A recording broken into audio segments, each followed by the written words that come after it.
Question 26. A collection of non-empty subsets of the set this is called a simplex if whenever a subset S is included in the collection and a non-empty subset T of S is also included in the collection, only one of the following collection of subsets of this is a simplex. Which one is it? अब हमें question बता रहा है कि simplex क्या है. Simplex में जो है S इस सेट का एक सबसेट S है और वो जो S है उसका सबसेट एक T है, नॉन एम्प्टी सबसेट T, और उन दोनों में कलेक्शन को हम सिंप्लेक्स बोल रहे हैं. तो पहली स्टेटमेंट क्या कह रहे हैं? पहला option, collection of all subsets S with the property that one belongs to S. हम S इसका एक सबसेट ले लेते हैं, सेट का मान लेते हैं हमने 1 2 3, ये हमने इसका एक सबसेट ले लिया. जब हम S के सबसेट्स बनाएंगे तो क्या क्या बनेंगे? 1 2 3 1 2 2 3 एंड सो ऑन. ठीक है. तो अब हम इसमें से अगर T को, इसका T अब S का एक क्या है? सबसेट है. T को अगर हम 2 ले लेते हैं तो क्या ये सिंप्लेक्स की प्रॉपर्टी सेटिस्फाई हो रही है? नहीं. ठीक है. क्योंकि अगर 1 क्या बोल रहा है? बिलोंग्स टू S, तो 1 अगर S को बिलोंग कर रहा है तो T में भी 1 आना चाहिए, जो कि अगर हम 2 ले रहे हैं तो T में 1 सबसेट 1 बिलोंग नहीं कर रहा है, इसलिए ये हमारा सिंप्लेक्स नहीं है. फर्स्ट ऑप्शन हमारा गलत हो जाता है. ठीक है. अब सेकंड ऑप्शन हमें क्या कह रहा है कि मतलब collection of all subsets having exactly 4 elements. ठीक है. अब देखते हैं. S में हम मान लेते हैं 1 2 3 4. अब इसके जो सबसेट्स होंगे उसमें 1 एलिमेंट भी होंगे, 2 भी होंगे, 3 भी होंगे, 4 भी होंगे, तो ज़रूरी नहीं है. अब T हम मान लेते हैं कि 1 2 3 एलिमेंट्स का S का सबसेट है, तो इसमें 4 एलिमेंट्स नहीं है, तो ये भी एक सिंप्लेक्स की प्रॉपर्टी को सेटिस्फाई नहीं कर रहा है. ठीक है. थर्ड ऑप्शन देखते हैं, collection of all non empty subsets which do not contain even number. Even number देखते हैं. इवन नंबर मतलब S में हमारे सभी इवन नंबर्स होंगे, 2 4 ऐसे करते करते चलते जाएंगे. ठीक है. तो अब T में भी हम चाहे S के कितने भी सबसेट बनाए, T में भी सभी इवन नंबर्स ही होंगे, तो मतलब ये सिंप्लेक्स की प्रॉपर्टी को सेटिस्फाई कर रहा है. तो ऑप्शन सी हमारा सही हो जाएगा. ऑप्शन डी क्या कह रहा है? Collection of all subsets non empty subset except for the subset 1. अब मान लेते हैं S में कि भाई एलिमेंट है 1 2, ये अब एक सबसेट है हमारा इस सेट का. ठीक है. तो अब इसके सेट्स जो सबसेट्स बनेंगे S के, तो उसमें 1 भी तो एक सबसेट होगा, और क्वेश्चन इसमें बोला है कि सबसेट 1 को हमें एक्सक्लूड करना है, इसे हम इंक्लूड नहीं करना, तो मतलब ये ऑप्शन भी हमारा इनकरेक्ट हो जाएगा. तो ऑप्शन से हमारा करेक्ट आंसर हो जाएगा. क्वेश्चन 27 क्या कह रहा है? S is the set whose elements are 0 and all even integers positive and negative. Consider the 5 operation addition, subtraction, multiplication, division, finding the arithmetic mean. Which of these operations when applied to any pair of elements of S yield only elements of S? तो अब देखिए, S हमारा क्या बोल रहा था? 0 है और all even integers है, पॉजिटिव भी और नेगेटिव भी. ठीक है. तो हमने हमारा ये सेट S बन गया. तो अब हम इसमें कौन कौन से ऑपरेशन लगा सकते हैं? एडिशन करेंगे तो हमें क्या मिलेगा? देखो, 2 और -2 के एडिशन करेंगे 0 मिल रहा है. -4 -2 के एडिशन करेंगे -6 इवन नंबर मिलेगा. ऐसे ही हम जितने भी इवन नंबर्स की एडिशन करेंगे हमें इवन नंबर ही मिलेगा, मतलब सेट S ही मिलेगा. तो हमारे पास फर्स्ट ऑपरेशन हमारा एडिशन हो सकता है. अब देखिए, इवन नंबर की अगर हम सब्ट्रैक्शन करते हैं तो भी हमें इवन नंबर्स ही मिलते हैं. 4 में से 4 को माइनस करेंगे 8 आ जाएगा, 4 में से 2 को माइनस करेंगे 2 आ जाएगा. ऐसे आप एग्जांपल ए कर सकते हैं. तो हम देखेंगे तो हमारे पास सेट S ही वापस आ जाएगा. तो सब्ट्रैक्शन भी हम कर सकते हैं. मल्टीप्लाई इवन नंबर्स को मल्टीप्लाई करते हैं तो हमारे पास इवन नंबर्स ही आते हैं. ठीक है. मल्टीप्लिकेशन भी हमारा एक हो जाएगा. और डिवीज़न, अब मान लीजिए हम इसमें से 6 है, 6 और 2 को उठा लेते हैं क्या आ जाएगा डिवाइड करके, 3 आ जाएगा। 3 is not an even number, तो ये हमारा सेट एस में इंक्लूड नहीं होगा, तो मतलब डिवीज़न वाला हम नहीं लगा सकते, ठीक है। हर बार ये एप्लीकेबल नहीं होगा।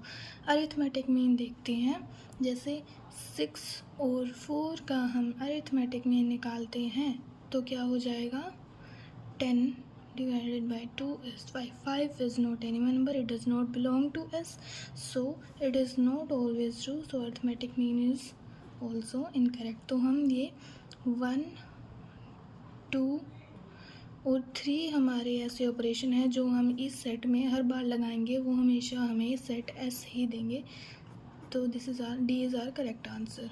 अब डायरेक्शन फॉर 28 to 36 क्वेश्चंस के लिए हमें ये ऐसा कुछ दिया हुआ है, हमें इसके बेस्ड क्वेश्चंस करने हैं इसके ऊपर, ठीक है। 4 sets P Q of numbers define. P union Q क्या कह रहा है, the set of all numbers which belong to at least one of P and Q. P intersection Q is the set of all numbers which belong to both P and Q. P minus Q is the set of all numbers which belong to P but not Q. P delta Q is P minus Q union Q minus P, the set of all numbers which belong to set P alone or set Q alone but not to the both at same time। Example देखते हैं। P अगर हमारा एक set है 1 2 3 का, Q है 2 3 4 का। P union Q मतलब इसमें जो एलिमेंट है और इसमें जो एलिमेंट है सबका यूनियन, मतलब वो सभी एलिमेंट आ जाएंगे एक्सेप्ट फॉर दोज जो रिपीट हो रहे हैं। अब इसमें 2 3 और 2 3 इसमें कॉमन है, तो 2 3 को हम एक बार ही लेंगे, तो 1 2 3 4 हमारा यूनियन आ जाएगा। इंटरसेक्शन मतलब जो दोनों में कॉमन है, इसमें 2 3 है, इसमें भी 2 3 है, तो P इंटरसेक्शन Q हमारा 2 3 हो जाएगा। P माइनस Q क्या कह रहा है, मतलब P में से हम वो एलिमेंट्स हटा देंगे जो Q में भी हैं, तो हम Q में हमारे पास 2 3 है, P में भी हमारे पास 2 3 है, तो हम P सेट में से Q वाले सेम एलिमेंट्स को, कॉमन एलिमेंट्स को हम सब्ट्रैक्ट करेंगे, तो हमारे पास P माइनस Q में एलिमेंट 1 आ जाएगा, ठीक है। ऐसे ही P डेल्टा Q निकालेंगे, P minus Q union Q minus P करके, तो हमारे पास 1 4 एलिमेंट आ जाएंगे। तो चलिए इसके ऊपर बेस्ड हम क्वेश्चन 28 करते हैं। X हमें दिया हुआ है 1 2 3 4, Y 2 3 5 7, Z is 3 6 8 9, W is 2 4 8 10, then X delta Y delta Z delta W हमें पूछ रहा है क्या होगा। तो ऐसा कुछ हमें दिया हुआ है, हमें ये फाइंड करना है। तो अब A डेल्टा भी हमें क्वेश्चन में बताया हुआ है। A डेल्टा भी क्या होता है, A minus B union B minus A, ठीक है।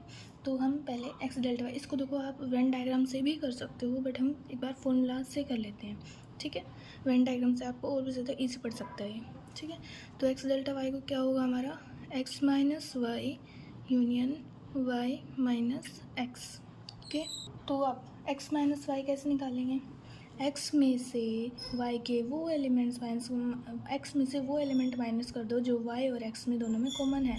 अब 2 3 इसमें भी है, 2 3 इसमें भी है, तो X में एलिमेंट क्या बच जाएंगे, 1 और 4, तो हमारे पास आ जाएगा X माइनस वाई में एलिमेंट आ जाएंगे 1 और 4, ठीक है।